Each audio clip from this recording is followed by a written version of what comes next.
切家界生命是上帝本该机会，生菜些爽利，切家爱来是风送地，上帝本切家机会，切家爱何来用切家界生命，一天爱来做福。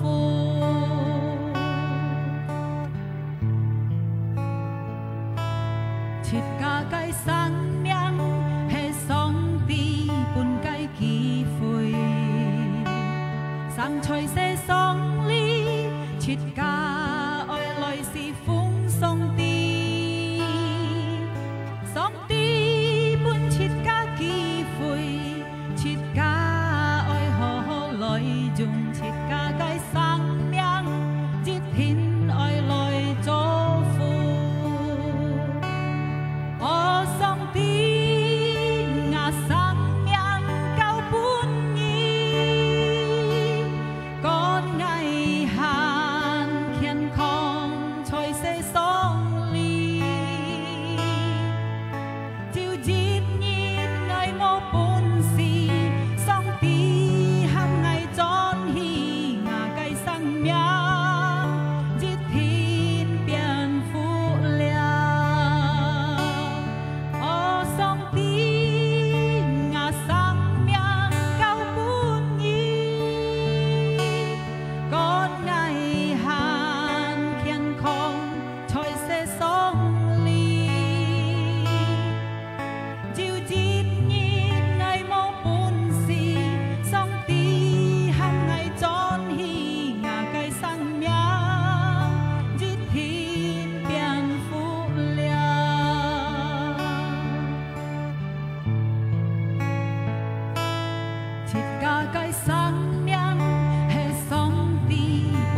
chẳng nghĩ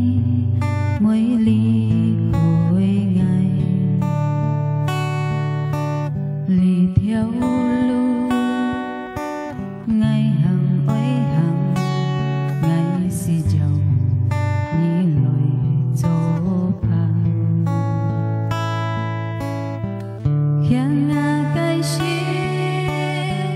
ngã cái chúa chẳng nghĩ mỗi ly khối ngày chiều si ngày bơi kéo chiều si thì ông pan ha chiều si ăn chiều thằng tổ nhà cây sa khiến ngã cây xin chẳng đi cả ngày cho phá buồn ngã cây kiểu thu chiều buồn chiều thì thằng tiêu nhà cây miền chiang thằng tổ nhà cây sáng cả ngày cô chip lời ngày sẽ nhìn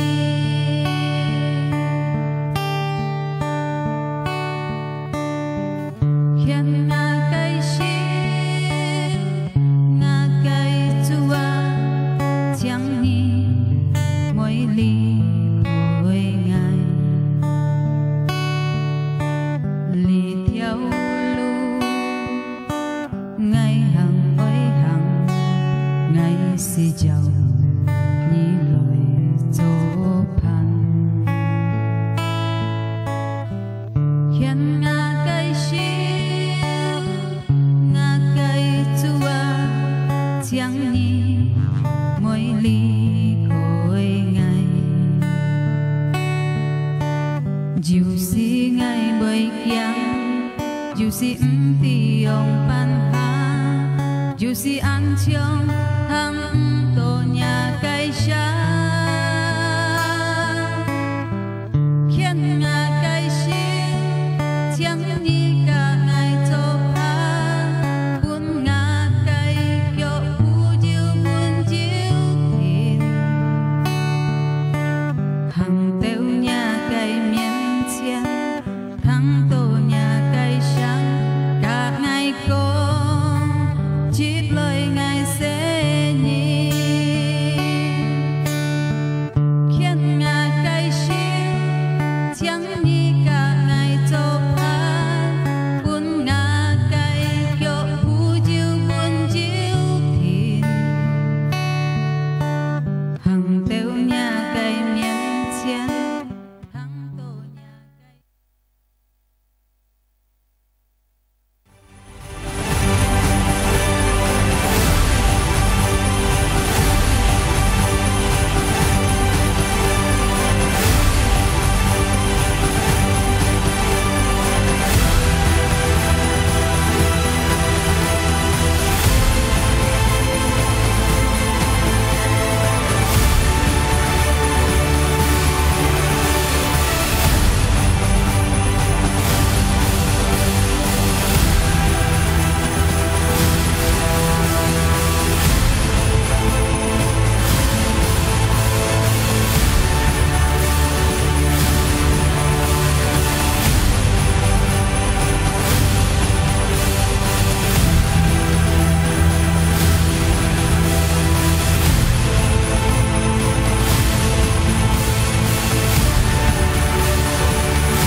lại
備切家嘅心，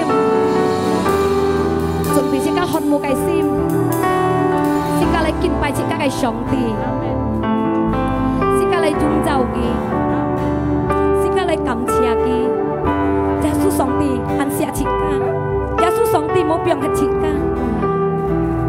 嚟到晒嚟感恩主耶穌上帝，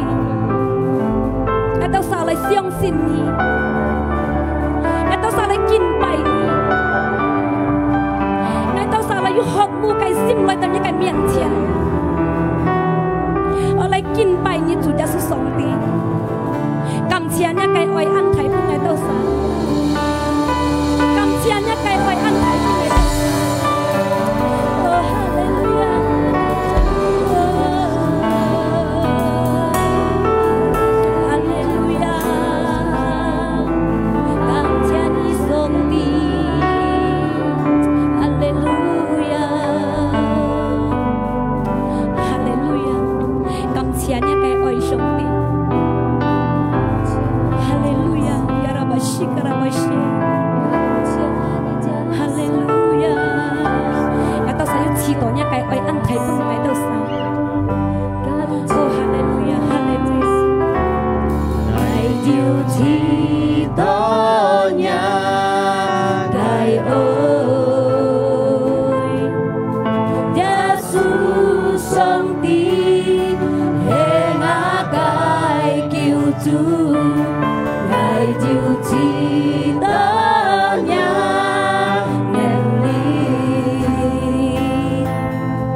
ngay tàu cầu bên nhà cái anh nát rồi đi thuê tặng đi tàu cầu rồi giá số kít tụ cái miếng bù xin yêu nhóc cái bù xin yêu bật phiền cái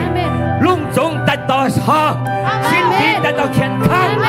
dọn sân nhân thùng tại tàu họ dọn tại tàu du lịch dù chẳng kinh thùng thọ na thùng rồi giá số cái biến sông chi chỉ nhi cái phiền tại tàu họ dù giàu phiền tại tàu họ xong đi mô chủ heo lên xuống sông phong rồi giá số cái biến sông chi chỉ tại tàu khen không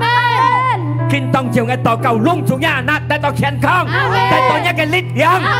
giá số cho xin cha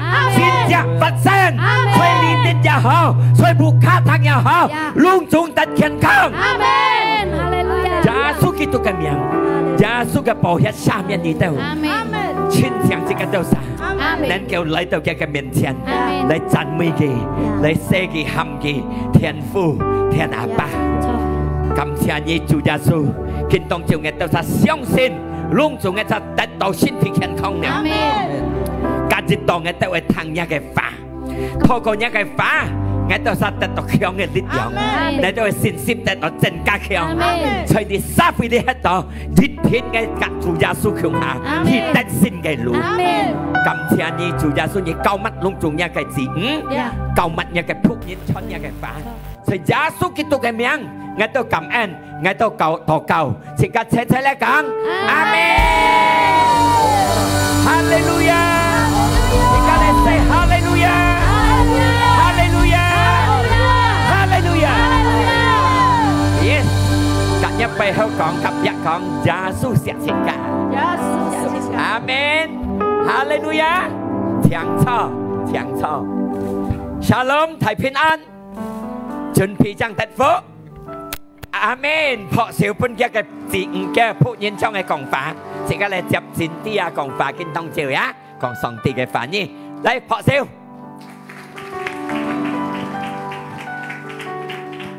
ฮาเลลูยาฟันใจเพราะเสียวเก้ปุ่นสองตี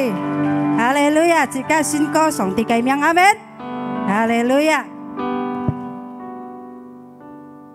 พี่องค์จีไหมจิตก็อยู่สองตีไก่อ้อยอาเมนฮาเลลูยาสองตีร้อยเศษสองลี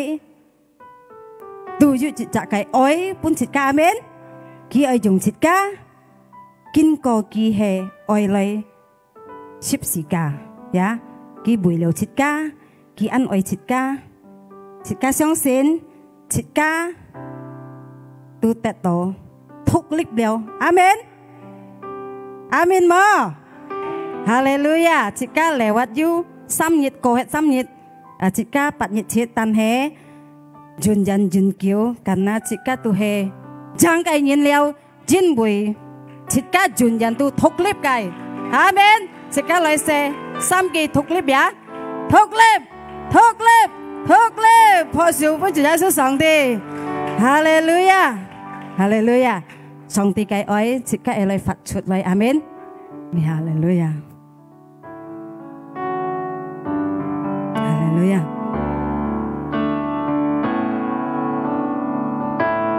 上帝嘅愛，齊應同來，照安排嘅愛，看熱到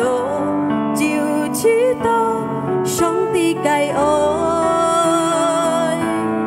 真會照你，真會照我，這家照一條線，照一條線顯出啲上帝嘅愛。上帝嘅愛自己嚟顯出啲啊！自家係上帝嘅師傅，上帝愛用自家嚟顯出啲，顯出啲都按多樣呀。上帝嚟寫上嚟都嚟做答戰，嚟做答戰係咪？嚟叫自家呀，自家嚟叫自家答到去做出啲掉，傳福音做咪？係你談傳福音，但係。都ไม่講自家愛來取世上呢堂ไม่跟錢跟鐳，個重要麼？重要，你ไม่取用鐳麼？愛緊重要，但係自家愛信上係上帝嘅名。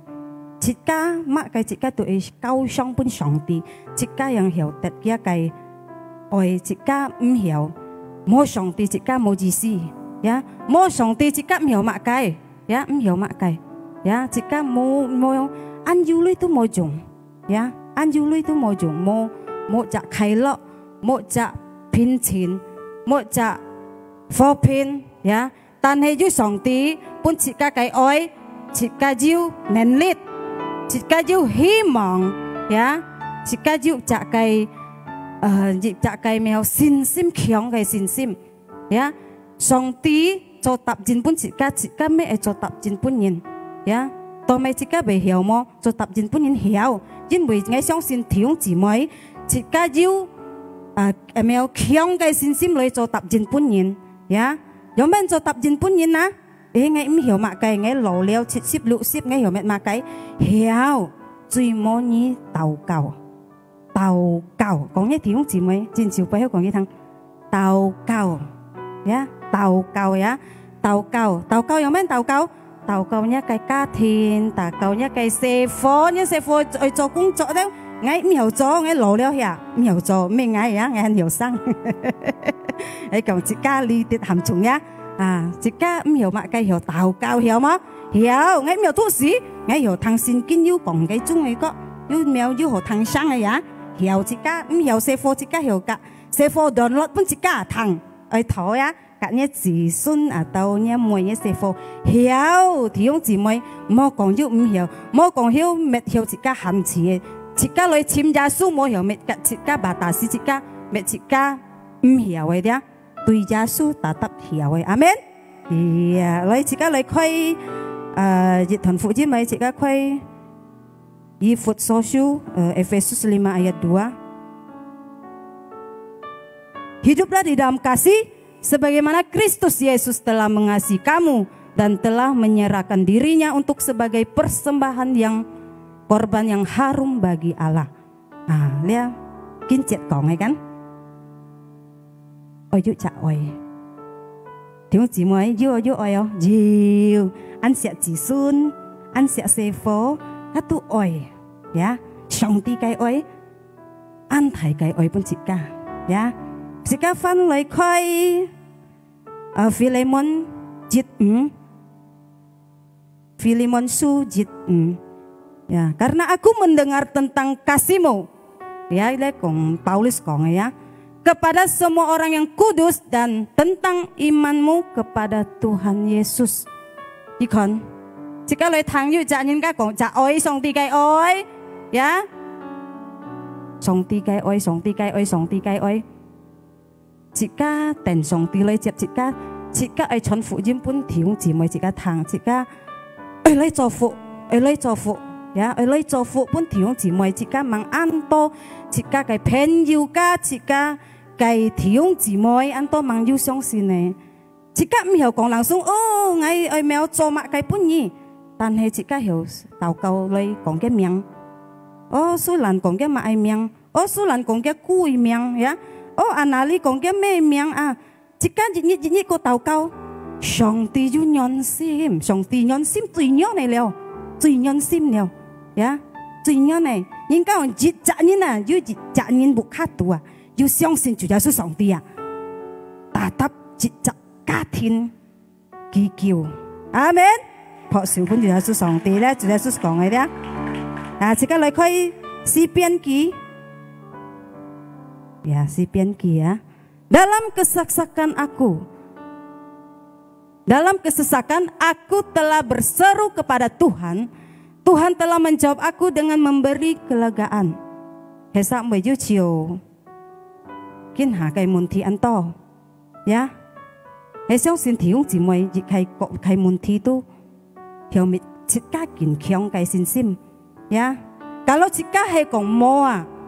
要門thi啊，我相信弟兄姊妹冇可能hiểu簽主耶穌上帝，因為説教用教要乜嘅不按多見，冇加按多見，冇fit按多見，唔是簽主耶穌上帝了。係冇意思哦，弟兄姊妹，自家可能hiểu簽啊。自家做用自家嘅能力度，我要乜嘅要按歡喜，按快樂，係นะ，但係家都潛世界，熱時候自家特特要愛上帝啊，因為上帝全人嘅救主，來後叫自家相信乜計緊下，自家後乜計緊下，按多分秒，問題來到自家嘅面前，你自家後乜計，自家係講未夠錯本主耶穌上帝，自家唔後乜計，阿們呀，哈利路亞，來自家翻嚟開。Matius Matai Fujim 28 10 28 Kamsia Anmang Marilah kepadaku semua yang letih lesu dan berbeban berat. Me berbadan berat ya, me anpui ya, tapi berbeban berat. Aku akan memberi kelegaan kepadamu. Thang song ti gong Hesaan hotai Hesaan jiu chiu an meo Foisim liao ya, anto jong ya, berbeban berat itu anto ya, foisim, kitsim, molu hohang, dan thế song ti, lối song ti miền trên song ti con mấy, song ti biang con, hay mà thiếu gì mấy, như chỉ lối tàu cao, như chỉ lối còn chủ yếu sư song ti thằng, như hay còn nhìn thằng si, nhìn cá bưởi bùi heo, nhịt có nhịt trong cá mèo, ayub à, còn cái cao anh thằng à, cái cao anh bà gì mấy. Mấy個好緊，但係佢講啊，主耶穌啊係我langsung我dari dulu我見從佢啊，我見過佢langsung啊，我唔會第二到你三隻人啊，係咪？但係講我用計咩好？講我用計咩？我親啊咧，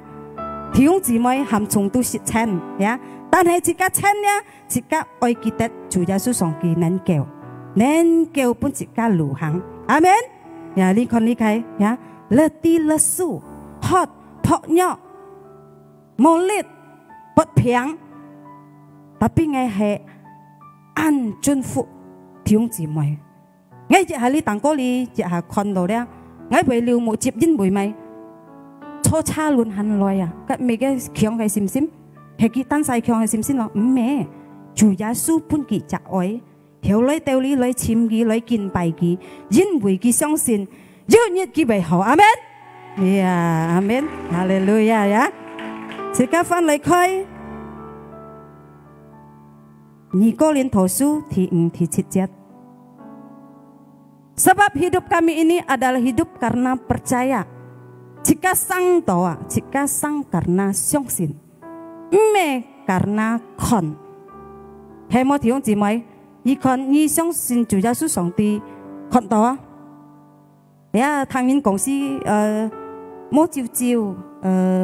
Israel人有啊，未寫緊前行嗬，就啱老人咩係樣講？照冇樣Israel人樣外國人你教最係你嗬，但係我也相信，我唔會講乜嘢別樣講唔會，我啲啱乜緊啊！cái chỉ sĩ kỳ mang相信主耶穌上帝嘅愛講咪，我都講感謝呢，感謝上帝，你冇錯嘅心，呀！但係佢盡電視盡係佢係要信任主耶穌上帝係嘅救主，呀！自家來相信主耶穌唔係karena看呀，karena咩？karena 相信呀，安那咯？自家用hin kon email，自家你kon信者咩係緊？自家冇乜計，特別只下，我講真係講，自家係有感恩嘅人呀。安世事情都好啊，係講自家來感恩，你係信者本自家呢，自家都見計中電苗，bagi自家都安苗安mustahil啦，安奇妙，安mustahil呀。安奇妙，本自家看到人哋，自家是安感恩咯，從自家有頭氣呢是，係以前是頭氣是係辦累嘅呀，自家每週先是向主耶穌愛來感謝你，愛很有頭氣呀，唔是辦累，唔是乜計，係落以前是愛到愛水到愛辦呀，氣到愛辦啊，弟兄姊妹。自家多多感恩對主耶穌上帝，阿們。自家看些bagi mungkin bagi人家個biasa未信者，tapi bagi自家itu 信者本嚟呀，家係抗疫係見證呢啲弟兄姊妹聽呀。自家來分開 Kejadian Yid 20:a. Iya. Berfirmanlah Allah, baiklah kita menjadikan manusia menurut gambar dan rupa kita, supaya mereka berkuasa atas ikan. Ya, Kang si lanjut. Tiung chỉ mới song ti hệ ăn ở chị ca, kỹ thuật chị ca ada chong gi à, chong gi mấy con neo, chong gi, bộ có nhá chong gi na, yêu siêu yêu kiểu yêu một chút đó bộ nhá chong chiu gi, 但係即係tiung chỉ mới chị ca做，上帝講咪chị ca即係行，chị ca做出去。呀，做出去本人堂，做出去呀，自己用近呢係講自己做到強，佢都看到自己上帝嘅愛咯。佢特特俾門，呢人係咪嗬？佢特特佢最門嚟咧，佢相信咪，佢係咪人啊？佢最家佢最嘅種最門嘅，佢相信咪啊？自己就dari cái，自己就講話，傳福音咁樣啊。弟兄姊妹曉呀，我相信弟兄姊妹含總曉啊你，阿門，哈利路亞。Baik, saya akan kai 1 Samuel 17 ya. Ngay dia sebenarnya sisip atau ungsip弟兄姊妹ho buka lại kai. Dia講到Daud ăn小sen ăn xề cái miền phùng ăn小sen thì講到đấy. Daud xề lo,但係你啲cái信心cái信心被強嘅弟兄姊妹，佢打輸咪提勒殺山嘅orang Filistin啊，啲佢用咪嘅你講咧，都弟兄姊妹聽17:43，呀17:43，一提勒殺山講啊，佢按個被3 meter 嘅時候咧，即係幾多冇要2 meter ya。Jika tetap kamen, amin. Orang Filistin itu berkata kepada Daud, anjingkah aku? Maka engkau mendatangi aku dengan tongkat. Lalu demi para allahnya orang Filistin itu mengutuk Daud. Kiko ngay hekeu moa nyiloi jung ngay jung tongkat ah.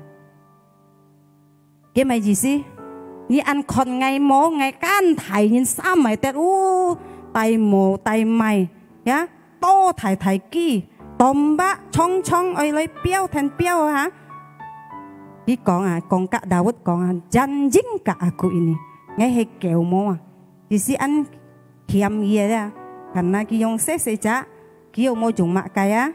Rồi jika fan koi 3:40. Tetapi Daud berkata kepada orang Filistin itu, engkau mendatangi aku dengan pedang dan tombak dan lembing, tetapi aku mendatangi engkau dengan nama Tuhan semesta alam. Ngay lối ngay mê dùng to tan hay ngay dùng gia su cái miệng ngay dùng gia su cái miệng ya thiếu gì mới chít cả ai lối cho tập jin Daud cho tập jin hiểu tà su Philistinian hay cái mô tà su mày phát sinh gì còn ya gì còn cái như thụ gì ya tao 50 章ya ngay phân khơi cái chít cả lối khơi cái thì 50 章này. Kita sudah ya. Demikianlah Daud mengalahkan orang Filistin itu dengan umban dan batu. Ia mengalahkan orang Filistin itu dan membunuhnya tanpa pedang di tangan. Jung mai jung encak sakku. Kak jung mai. Mai heo biasa cika sesef sinen kawai. Jin tan ha. Ya jin tan ha. Ya, su jin tan. Ya. Dùng số jin tan kak encak sakku, tan hay cái cak sakku kêu, ya tan hay cái kiam encak yang kan orang bijaksana tetap tu siap jangan, ya, ki dùng cak sakku tapi lo, hay kong me song ti khen tay ki mo an kak langsung ali lo, ya, song ti khen tay ki dùng mak kai tu ho, song ti ai dùng thiếu gì moi à, ai cho thôn phụ jim dùng mak kai tu ho à, ya, ai dùng mak kai tu ho, chỉ cái me kong ai du lui chưa ai pun nhận me. Ở du lui ở mèo ở mạ cây memang các trùng nhau,但係thiếu姊妹跟hiểu, chỉ chắc si kian, chỉ chắc cái con khu, chỉ cái perhatian, tuy thiếu姊妹chỉ cái ăn mungkin ăn mồi đó, mungkin ở dùng tủ lui, ya chỉ cái sang hợp mèo, mungkin những cái thổ lui chỉ cái hành sâu cùi thái ha, ya tiếng mong姊妹，係相信啊你sâu cùi thái, ya, những những thổ itu sâu cùi thái啊，冇sâu cái mà你做cùi xe ăn吹過呀，弟兄姊妹。Ya, amin. Phật chủ Chúa Giêsu song ti. Haleluya. Ya. Ngay an sukat lihat Daud kalau anto ya. Lihat Daud tu tasu song ti ki tai song ti cái miếng này anto Musa mai tai Israel chut ya mới tin mới tin perbudakan yang ngomong ada Musa tai Israel chut Musa cho tập jin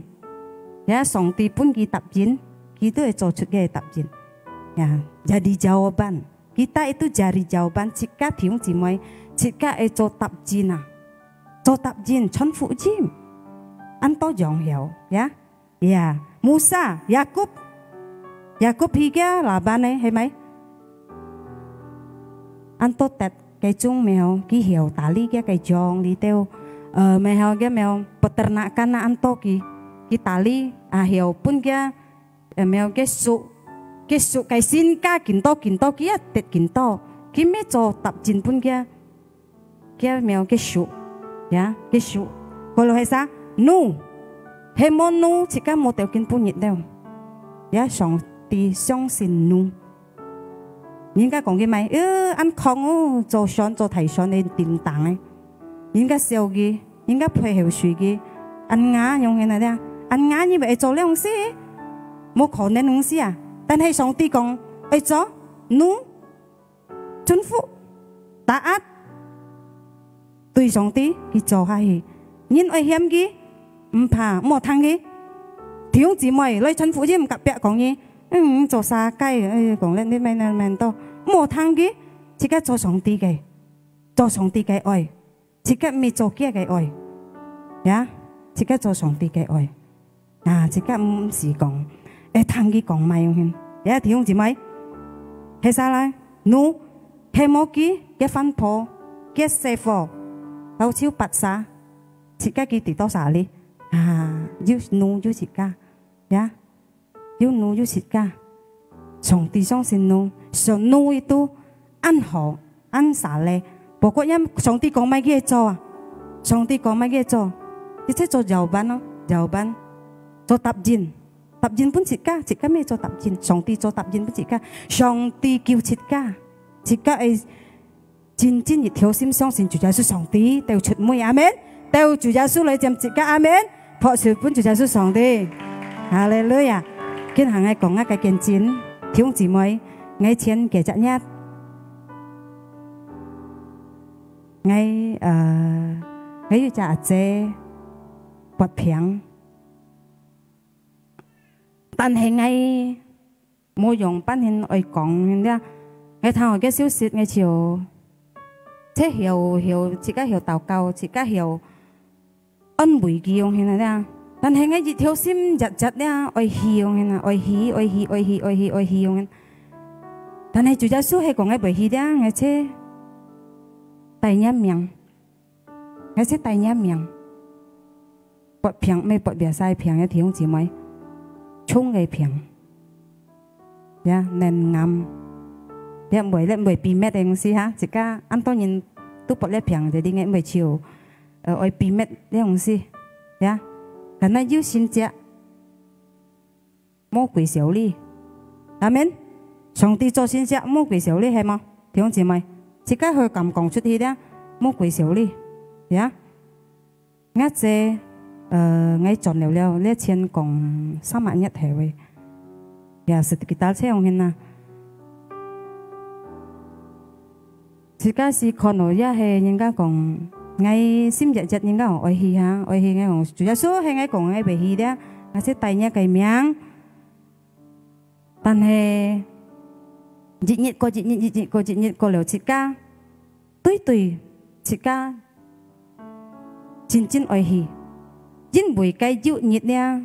ngày han ăn ragu ai hi không hay nè但係hàm chúng xếp trăng leo đi tạm ba pin cô cả nan đi chồng cái cô pin cô còn cái thổ cô liều đấy thiên công nhận đi bay cái thổ thì xăm cái bún nhiệt căn sòng chạ lượng xăm mạnh nhất căn hành yêu xăm cái chi phí xì cái chi phí á thì xăm cái chi phí anh kita dịch chong cô dịch chong lượng cái như hắn em mày ragu mày không nghe đó như hắn ai ragu mày không nghe cô ngay bay nhỉ hi mày sao 利路亞。在耶穌嘅名，愛得到自由。在耶穌嘅名，愛得到救恩。父母變曉狂，殘廢變曉行。隨住耶穌嘅名，尋找愛得到。耶穌嘅名，耶穌嘅名，耶穌嘅名，只好我拼。耶穌嘅名，耶穌嘅名，耶穌嘅名，恢復我生命。我相信你嘅歌唔係個betulan，有呢條歌有梁啟發呢，梁唱都係叫了。好，上帝我講，我來去拜年我去，去到自家看到自家嘅阿姐嘅鄉親，自家沒有講乜嘅，只有硬hết啊，漂亮硬hết。我用乜講？佢面前你叫自家班嘅笑。自家心肝度講，上帝按吹歌一看到，你即講首先係男嘅實實緊，但係要上帝。自家唔敢喺面前，自家雙棒等，但係雙棒等又係個嘅師傅，又係個師傅，師傅就安排提些師傅，都撇撇嘅師傅，唐時嘅弟兄姊妹啊，撇撇師傅呀。Jadi berkebutuhan khusus lah ya. Oh ya, wik ya na. Chịu cô ấy yo. Cô liều ha, lấy cô liều ha. Chỉ cả tem cái chó liều cái chó liều xí mua chi đồ à.但係cái gì sen nha, các hi liều lý bài đó. Hi tiêu ha. Buồn cái ông si bật nền ngam ya ăn thải chả dari se từ biển lâu lâu cả pan yo cả na bao ăn phun neo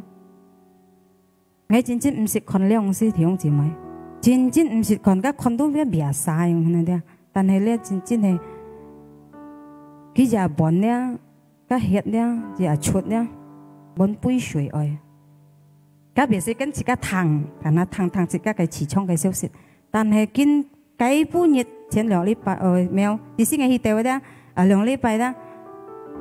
我唔得閒，我咩唔敢看，我看了看安叫，加半時咩安歸半喎，我就請幾要用個吊水盤，哎呦，我看到我行出去叫講一條姊妹堂，我講牧師堂咧，我講一師母堂節嚟啊。我講，我真正唔曉乜計，我講，我做最好本嘢上帝，我做最好本嘢，我來到你我唔曉乜計，但係你曉乜計，我交出本嘢，我唔曉乜計，我上帝我真正曉乜計，自家曉講安慰佢一樣，過了嚇，時間我日冇遲到啊，2禮拜完了嚇，我派哦，我跟講了唱了啊。我講最末啊！我隔日做攀熱戀甜，嗱些啦都走啦呀！熱戀，你講上帝堂，我講一條姊妹堂咧，每日來又啷家冇麥計嘅嗱，冇麥計來度，自家來去掉嚇日過日子3禮拜哦，哎呀3禮拜冇下次我落4禮拜哦。哎呀，主耶穌驚死甜，主耶穌我講驚死佢又甜，我計月日我計甜少哦，我唔啲喝了，我真正唔啲喝了，乜喝到少，自家唔啲又乜喝到自家按多自家愛咩愛甜少佢啊，嗱嘅木卡嘅師傅自家來去之間愛做食本幾多嘅呢？我你要慢好的我上帝真正的，你真正帮的力量，真正的你真正奇妙的主。我上帝我爱来到你的，唔要让我就試啊，我最望嘅熱戀。是愛落四禮拜喎，四禮拜是人家唔要聽愛聽少，愛每愛是愛做咯喎，聽姊妹愛是愛做咯喎，愛做咯不卡唔要人家聽少多落愛喎，愛翻講上帝嘅講，摸下啲阿姐朗誦天公嘅，做行咧，愛去明晚愛去之身，而之身啊，冇見踢浪啊，啲踢浪有啲拍鐵啊，自家要。anh còn cái như vậy anh lon ha phang ấy cũng như lon mấy tung xí nghe còn kêu chuyện còn ha còn lâu xí cái mẹ ôi na xí cái lời hi á hi mình tập bà dây ha từ thiếu nên như mấy tí bà dây chính chứ难操嘅咧，弟兄姊妹，thiếu vấn đề啊，一路啊，佢每隻落呢咧，自家都就前頸變到啱正，係搓水角嘅咯，就，就是今日冇變啦。搓水角咯就，佢搓練，佢前人用去呢前頸變落去，一路講我哋點解起床，搓跳呢哈，跳呢就 hot 哇，你是 hot 到難點啊，跳落去喊我 hot 到，計熱呢朗誦天公人啲天氣多熱咯，朗誦拉實啊，我同我上班我食三褲我講。我夾攏嘛嘅難受嘛，靠一邊上帝你真係好嘅講，你真嘅就冇要唔向我感恩嘅樣嘅就，我冇要我要感恩嘅講，我上邊靠一索嘛喲，我就真神啊咧咩壓緊啦，靠索嘛咩，鐵歡喜啊，緊啦上帝搭建一家，你講最忙嘅，忙啲家人啊，係做番茄啊，佢就每日就去填嘛，填到幾15年啊。但邊個冇掉蝕唔練做番機，可能我極掉我時間冇人聽少我每我做了，聽姊妹自家阿妹都好，上帝用自家做搭建，阿們呀咩講堂啊姐，個特別不平啊，見為啲些自家呢來禱告，你奇妙麼？呀咩說到個不杜蘭啊，用喺本日禱告了安好，你係話我講上帝安錫你字嘅講，呀佢上輩。啊！生自家唔肯飛機嘅，一能飛機，就根本日機肯由機上本嚟。佢啲佢按多歲冇見冇咪由吐事用嘅咧，佢搭用生嘅咧，我自家丟咧，你唔曉嘅種了啊，佢用生自家就用生飛機嘅講。有啲佢每日啊要機用係話上帝真嘅，咩喎？錫愛錫人講係話上帝嘅愛咧，我自家冇本事咧，但係上帝咧也摸出自家嘅心咧。自家曉按要隻條心，愛講出言堂，一隻條心要隻愛吹歌。弟兄姊妹，我大家寫課轉按要係啊，我唔係很有時間。我大家寫課轉唔係貴咧，個田兒練嚟了，呀田兒練我翻到轉嚟巴生，呀個撇嘅寫課是咩人貴哦？盲行差之時咧都揭到啦。我有咩聲啊？咩聲咪就要責任點鐘啊！家差女很叫，但係我上帝本我應該用聰明智慧咧，啊用咪嘅咧，感恩對上帝不知都恨呀！感恩對上帝冇乜嘅問題，帶到上很叫用喺啲上帝傾大愛呀！上帝啊，係會弟兄姊妹係會對跌啊，但係應該講記得。個啦，但應該唔會跳心水下去，唔會跳無心水下去呀，呀，還有弟兄姊妹，哈利路亞。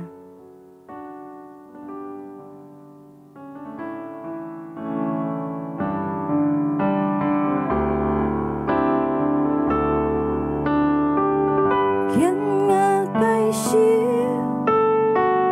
我該做啊，將你。愛你可愛，呢條路愛行，愛是找你來做伴，見我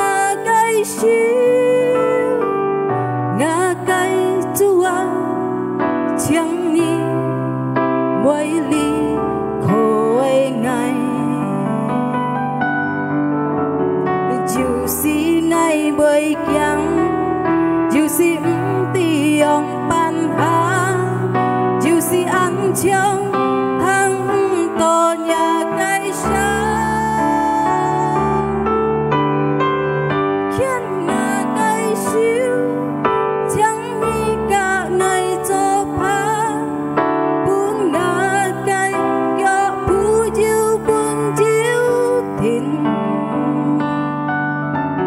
hằng đeo nhà cây muốn chăng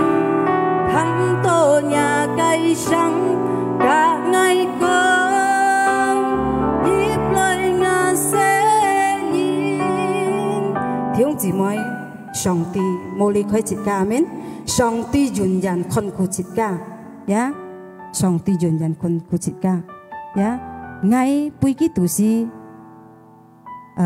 con ngay hi hả ngay hi hả ngay hi hả si lót thải suy thải phun thải suy但係上到背機啊，個背機囤錢啊，囤錢應該唔係做下buruk咧，囤錢咯，囤，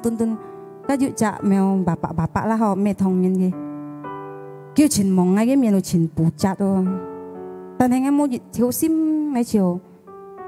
冇隻驚嘅咧，冇隻驚嘅條，叫錢講喺度講，上帝嘅。係講啊，生命未到呢輩子係講，我搞錯半年，我相信你有沒有一條姊妹唔會少唔會叫我哋咧，我日啊，好了過去咯嗬，個爸爸前少前歡喜咁樣啊，我都照前應該唔係上智嘅。愛喊你轉，但得冇喊你轉。係冇弟兄姊妹，係上帝愛喊你轉，用班度嘅時間度，用班度轉。我日下咧，我度為阿嗬，我為阿弟兄姊妹，我講你首先係背幾大用係吧？我咩係用？我真唔敢講哦，用我前行咗，啊咯，用我先點啊錢用，想背幾個上帝，你真愛傾計幾個用，你真愛看顧幾個用。我講我姊妹講係吧？呢啲係我上咪哦，我甲上帝講，上帝講係我生命係到呢輩子咧，我講，你係看顧我嘅弟兄姊妹，唔會叫，我講唔會叫唔會笑，我講我交錯半年，我講，你時間忙到又要安尼，你時間忙到按多年愛嘅種，按多年係做，呀，我相信弟兄姊妹，自家肯。按創計，呀，按創計推卸上嚟，但係上帝係用自家，呀自家很要按愛時間，弟兄姊妹，自家愛來傳福音按重要，呀，傳福音都按重要呀，你講一弟兄姊妹聽，傳福音都按重要，哈利路亞，邊個好？呀，哈利路亞，學小本就係上帝。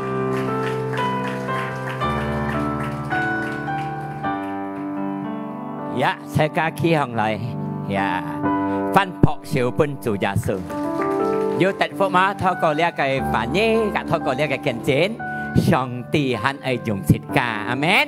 兄弟姊妹，跟當朝很要你次會表示切家時間問題，上帝愛用切家，傳福音本切家嘅事照會嘅人，帶領地達最麼切家嘅自信，切家講本其堂。禱告本自家嘅自信，我相信自家呢啲期待呢啲嘢，要到家嘅自信，望要先做，啊是要緊啊！家超係自家嘅責任了，自家係禱告本嘅，到了教自家傳出耶穌嘅愛本嘅道理，是到乜嘅呢？自家車熱後，冇吹死嘅呢啲，進入到天家嘅橋下，阿門！自家咧在撲小家練本做耶穌。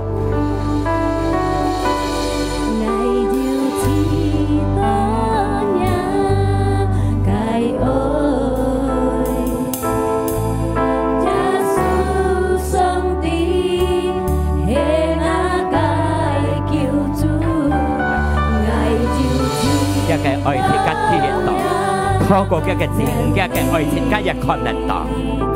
切家一條心嚟到主耶穌嘅面前， sẽ kiến đi hết rồi mẹ mang một thị diêu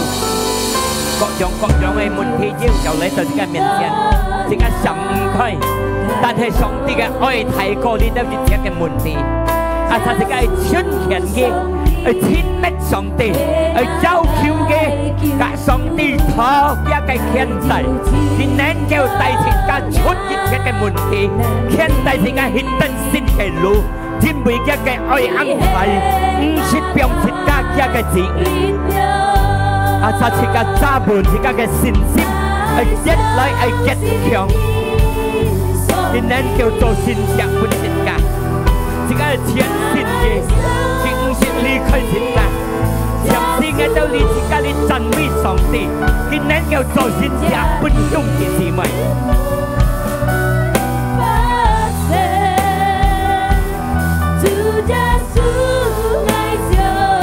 thì cái chuyện xin gì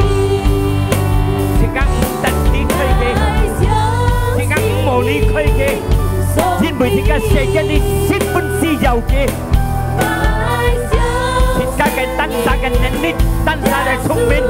thì các tăng xa cái cọ nhóm thì các mồ quần gì khao đó sen kêu mắt chiếu và thế thì các thiên gì khao sống thì thiên gì khao chủ gia số thì thiên này để chủ thì nên kêu khơi lửa phân xin cả kinh tông dùng cái tàu cầu thì cả dùng lúc dùng cái gì thiên gì khao cái thì các tên tàu cái thiên này mang chiếu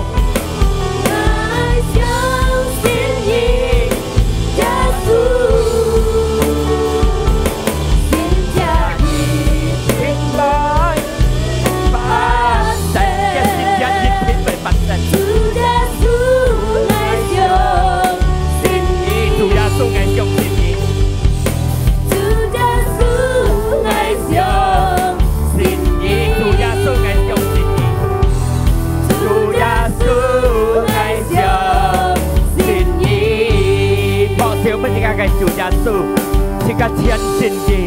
cái xong thì xong thì diễn lý khơi hông thì mày chỉ cần cái thùng thấy thời đi xa vì lê hạt đó thùng đi hạt từ duyên kiêu cái diễn lý khơi của chính cả bởi vì cái chết lại ai chết xin khuyên kì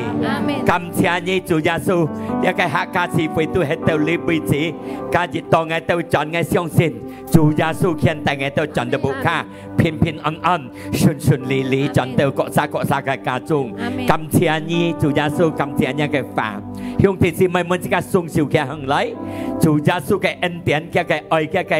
健康，這個平安，充滿我這個嘅心中。這個你接到來，因為主耶穌嘅愛也唔是病嘅這個，佢獻出嘅這個，佢死嘅復活，是到每日這個相信佢實得到永久嘅生命。訓練一個同體，從你下到永久，佢唔是離開過這個，但係這個係得勝嘅路，這個送小接一個福，這個享受呢個福，這個嚟做出呢個福嚟本人人學得，在耶穌基督嘅名，這個得到晒，這個齊齊講，阿門。呀，用弟兄妹多轉氣，這個本呢個期摩多飛，佢可以先轉期摩多。